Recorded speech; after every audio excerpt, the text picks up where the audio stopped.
We started a Girl Scout group at Cook Middle School, and most of the girls, I believe maybe they're all first generation from Mexico. I kept noticing through our meeting process that their worlds were very small. They're as probably most adolescents are, they just hadn't thought much about their community or about the world at large, other than, you know, themselves and their classmates. We started taking them to Presida Eyes in the Mission District and showing them what a mural was. And first we had talked to them about a mural, and we just couldn't seem to get the concept. And then when we did that, we went to the Mission District of San Francisco, and they saw these murals. You could visibly see them be touched by it. We went to San Francisco murals. We went walking around, like seeing the murals of Quetzalcoatl. There was a big mural about Cesar Chavez. It was like it was in the school. It's our first time painting a mural for Roseland. I think it's fun because we get to be with our friends for like certain time. I think it's a nice thing to do because we represent the community. They felt that Latinos don't have a feeling of ownership in this neighborhood, and they felt that this would help make Latinos feel more incorporated. There's some words down here. Like it says hope, and then we translate it in esperanza. That's the same thing as hope. And then honesty. They didn't really translate it over here, but love, health, and peace means this.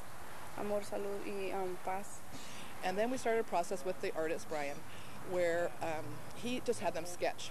And they don't imagine themselves as sketchers, so it took a long time for them to even put anything on paper. And they really were putting what I saw as insignificant things on paper. Brian, on the other hand, ended up, after a couple of meetings, finding their essence. He came in and he sort of, he interpreted artistically what they were saying. A lot of folks who were my instructors essentially kind of imparted into me a certain wisdom and ethos. And really, I mean, really, this is absolutely true.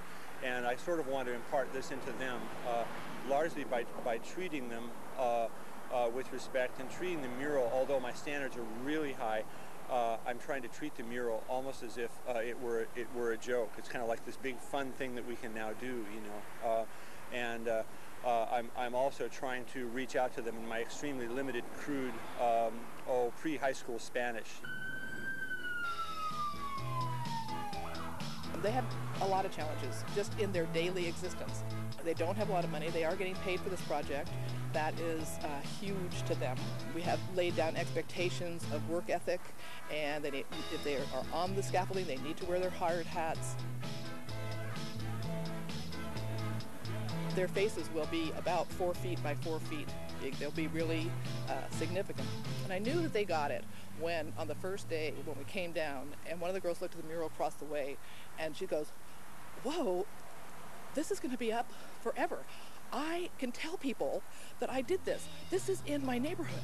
And suddenly I thought she had a pride in her community that she didn't have before. She had an ownership that she didn't have before.